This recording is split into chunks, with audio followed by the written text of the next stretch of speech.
Welcome to Jane's Dreamy Bookshelf. Tonight, I'll be reading a classic ghost story by Algernon Blackwood. A man attempts to secure a vacant room in the middle of the night, only to discover there are no vacancies. I hope you enjoy it.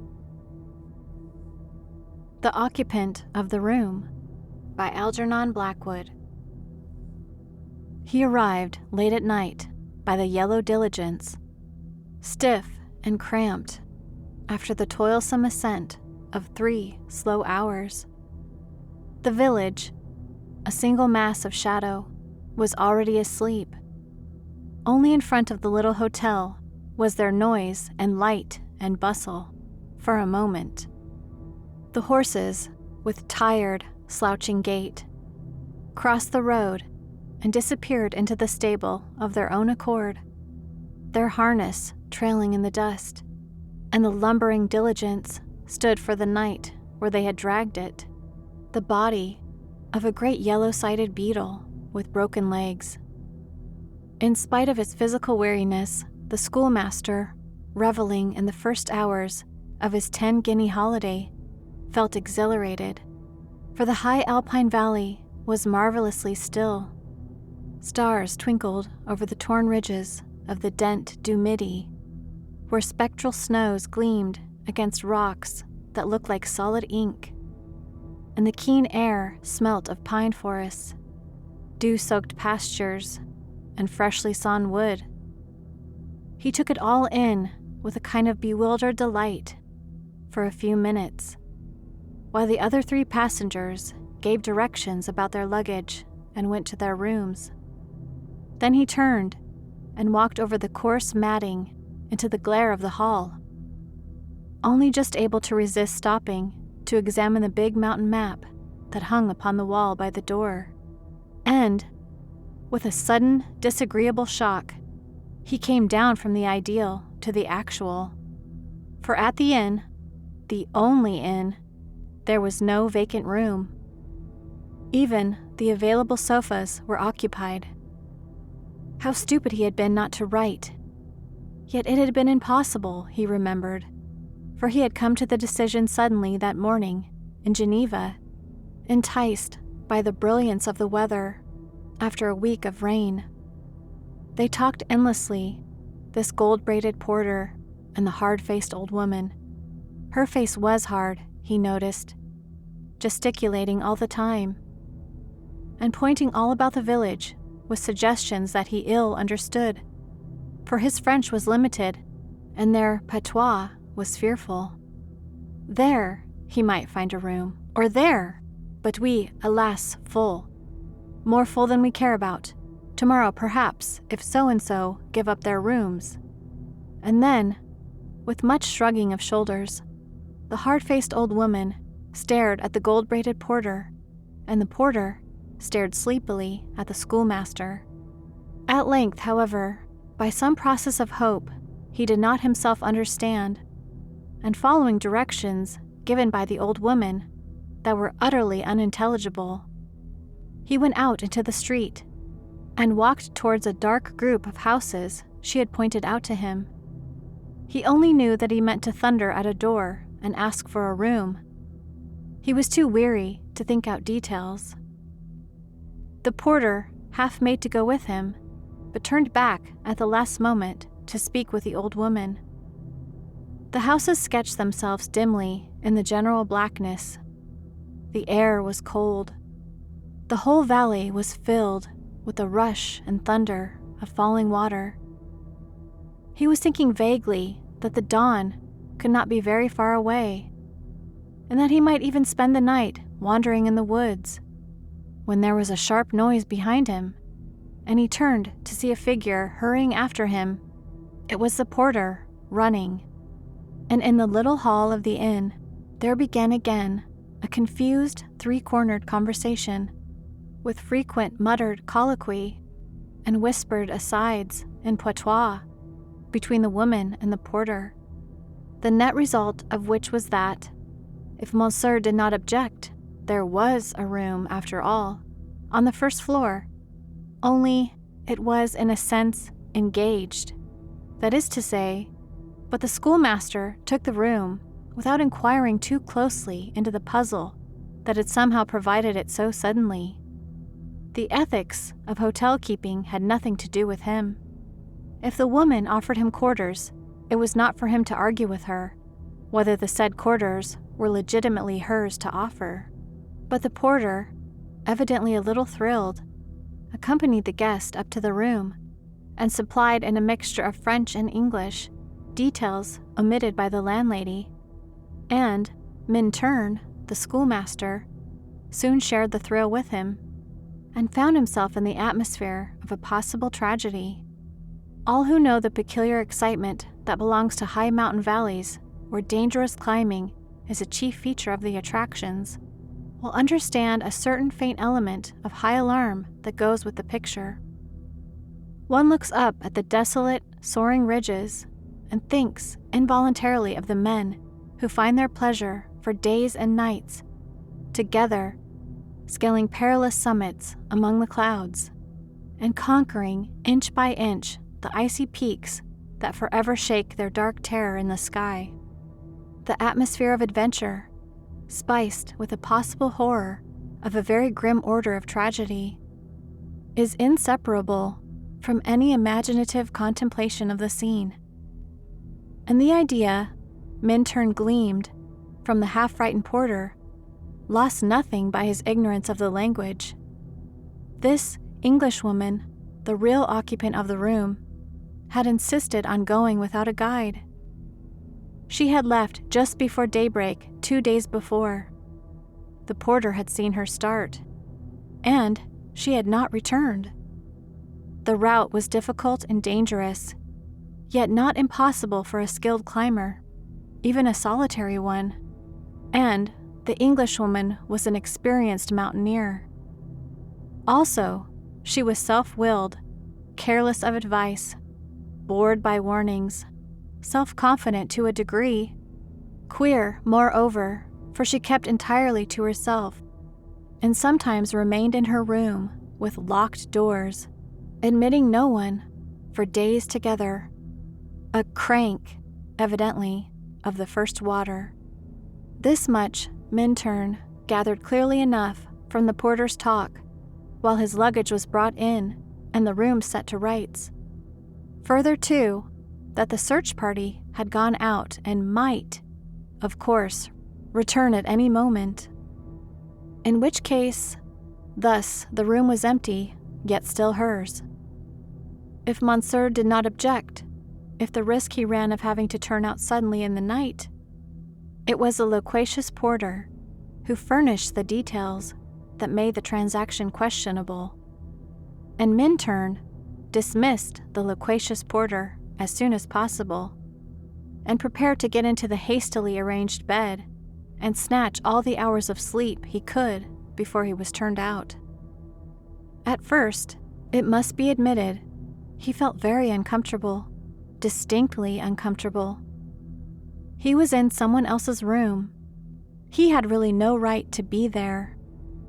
It was in the nature of an unwarrantable intrusion. And while he unpacked, he kept looking over his shoulder, as though someone were watching him from the corners. Any moment, it seemed, he would hear a step in the passage, a knock would come at the door would open, and there he would see this vigorous Englishwoman looking him up and down with anger. Worse still, he could hear her voice asking him what he was doing in her room, her bedroom. Of course, he had an adequate explanation, but still. Then, reflecting that he was already half undressed, the humor of it flashed for a second across his mind, and he laughed, quietly. And at once, after that laughter, under his breath, came the sudden sense of tragedy he had felt before. Perhaps, even while he smiled, her body lay broken and cold upon those awful heights, the wind of snow playing over her hair, her glazed eyes staring sightless up to the stars. It made him shudder. The sense of this woman whom he had never seen, whose name even he did not know, became extraordinarily real, Almost he could imagine that she was somewhere in the room with him, hidden, observing all he did. He opened the door softly to put his boots outside, and when he closed it again, he turned the key. Then he finished unpacking and distributed his few things about the room. It was soon done, for, in the first place, he had only a small Gladstone and a knapsack, and secondly, the only place where he could spread his clothes was the sofa. There was no chest of drawers, and the cupboard, an unusually large and solid one, was locked. The Englishwoman's things had evidently been hastily put away in it. The only sign of her recent presence was a bunch of faded Alpenrosen standing in a glass jar upon the wash-hand stand. This, and a certain faint perfume, were all that remained. In spite, however, of these very slight evidences, the whole room was pervaded with a curious sense of occupancy that he found exceedingly distasteful. One moment the atmosphere seemed subtly charged with a just left feeling. The next, it was a queer awareness of still here that made him turn cold and look hurriedly behind him. Altogether, the room inspired him with a singular aversion, and the strength of this aversion seemed the only excuse for his tossing the faded flowers out of the window and then hanging his mackintosh upon the cupboard door in such a way as to screen it as much as possible from view. For the sight of that big, ugly cupboard, filled with the clothing of a woman who might then be beyond any further need of covering.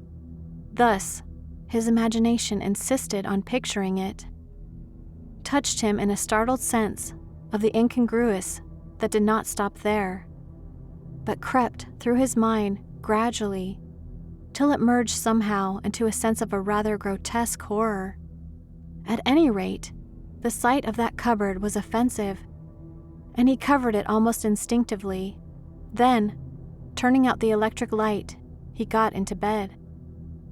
But the instant the room was dark, he realized that it was more than he could stand, for, with the blackness, there came a sudden rush of cold that he found it hard to explain. And the odd thing was that, when he lit the candle beside his bed, he noticed that his hand trembled. This, of course, was too much. His imagination was taking liberties, and must be called to heel. Yet the way he called it to order was significant, and its very deliberateness betrayed a mind that has already admitted fear, and fear, once in, is difficult to dislodge. He lay there upon his elbow in bed and carefully took note of all the objects in the room, with the intention, as it were, of taking an inventory of everything his senses perceived, then drawing a line, adding them up finally, and saying with decision, "That's all the room contains. I've counted every single thing. There is nothing more. Now I may sleep in peace." And it was during this absurd process of enumerating the furniture of the room that the dreadful sense of distressing lassitude came over him that made it difficult even to finish counting. It came swiftly, yet with an amazing kind of violence that overwhelmed him softly and easily, with a sensation of enervating weariness hard to describe. And its first effect was to banish fear. He no longer possessed enough energy to feel really afraid or nervous. The cold remained, but the alarm vanished, and into every corner of his usually vigorous personality crept the insidious poison of a muscular fatigue. At first, that in a few seconds, it seemed, translated itself into spiritual inertia, a sudden consciousness of the foolishness, the crass futility of life, of effort, of fighting, of all that makes life worth living, shot into every fiber of his being and left him utterly weak. A spirit of black pessimism that was not even vigorous enough to assert itself invaded the secret chambers of his heart. Every picture that presented itself to his mind came dressed in gray shadows. Those bored and sweating horses toiling up the ascent to nothing. That hard-faced landlady taking so much trouble to let her desire for gain conquer her sense of morality for a few francs. That gold-braided porter, so talkative, fussy, energetic, and so anxious to tell all he knew. What was the use of them all? And for himself, what in the world was the good of all the labor and drudgery he went through in that preparatory school where he was junior master? What could it lead to? Wherein lay the value of such uncertain toil, when the ultimate secrets of life were hidden and no one knew the final goal? How foolish was effort, discipline, work! How vain was pleasure! How trivial the noblest life! With a fearful jump that nearly upset the candle, Minturn pulled himself together.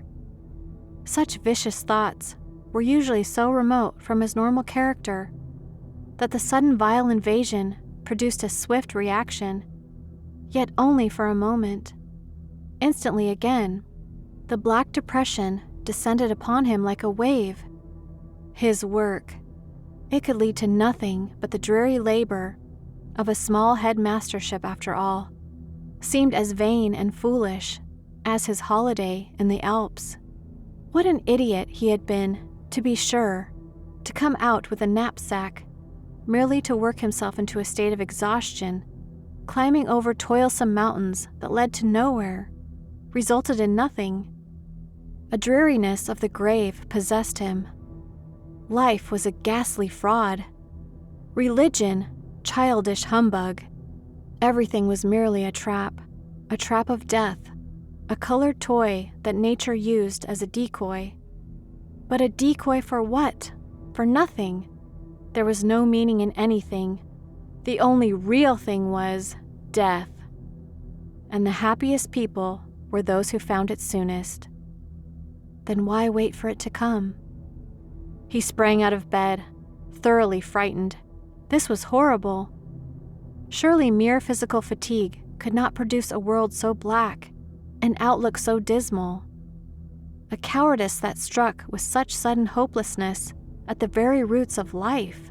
For, normally, he was cheerful and strong, full of the tides of healthy living, and this appalling lassitude swept the very basis of his personality into nothingness. And the desire for death, it was like the development of a secondary personality. He had read, of course, how certain persons who suffered shocks developed thereafter entirely different characteristics, memory, tastes, and so forth. It had all rather frightened him. Though scientific men vouched for it, it was hardly to be believed. Yet here was a similar thing taking place in his own consciousness.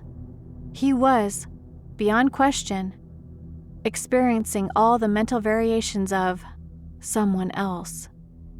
It was unmoral. It was awful. It was, well, after all, at the same time, it was uncommonly interesting. And this interest, he began to feel, was the first sign of his returning normal self. For to feel interest is to live, and to love life. He sprang into the middle of the room, then switched on the electric light, and the first thing that struck his eye was the big cupboard. "Hello, there's that beastly cupboard," he exclaimed to himself, involuntarily, yet aloud. It held all the clothes, the swinging skirts and coats, and summer blouses of the dead woman.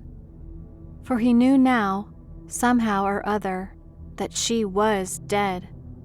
At that moment, through the open windows, rushed the sound of falling water, bringing with it a vivid realization of the desolate, snow-swept heights.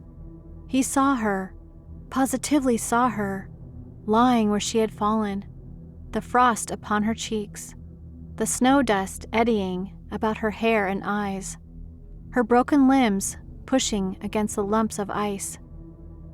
For a moment, the sense of spiritual lassitude, of the emptiness of life, vanished before this picture of broken effort, of a small human force, battling pluckily, yet in vain, against the impersonal and pitiless potencies of inanimate nature. And he found himself again, his normal self. Then, instantly, returned again that terrible sense of cold, nothingness, emptiness. And he found himself standing opposite the big cupboard where her clothes were. He wanted to see those clothes, things she had used and worn. Quite close he stood, almost touching it. The next second he had touched it. His knuckles struck upon the wood. Why he knocked is hard to say. It was an instinctive movement, probably. Something in his deepest self dictated it, ordered it. He knocked at the door, and the dull sound upon the wood until the stillness of that room brought horror. Why it should have done so, he found it as hard to explain to himself as why he should have felt impelled to knock.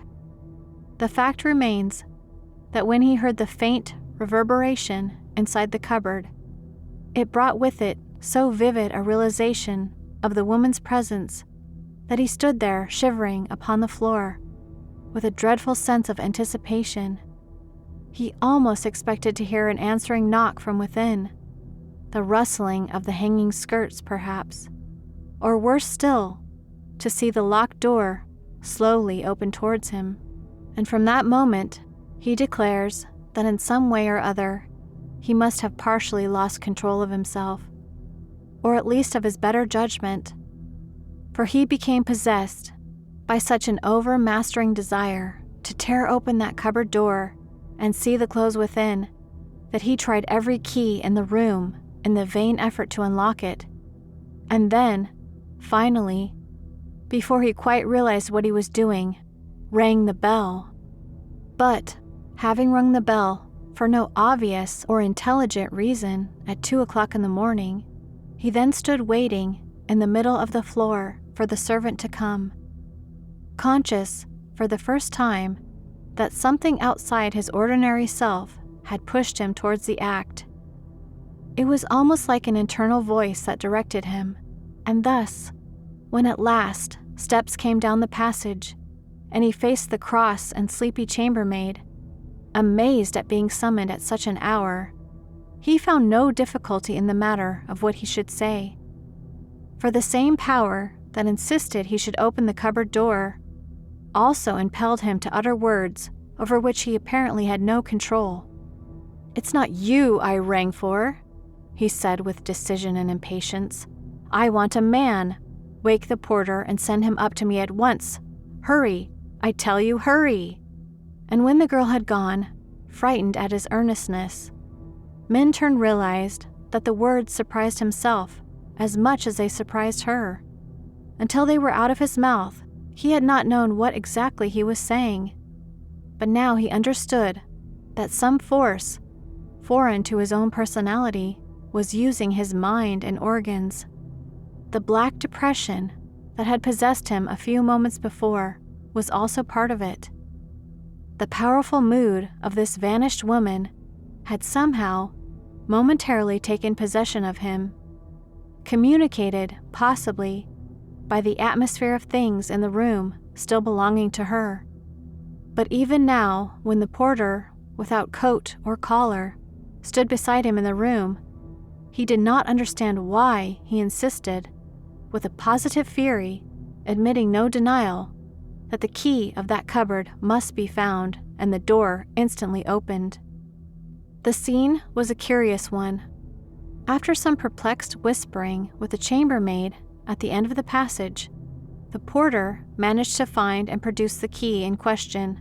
Neither he nor the girl knew clearly what this excited Englishman was up to, or why he was so passionately intent upon opening the cupboard at 2 o'clock in the morning.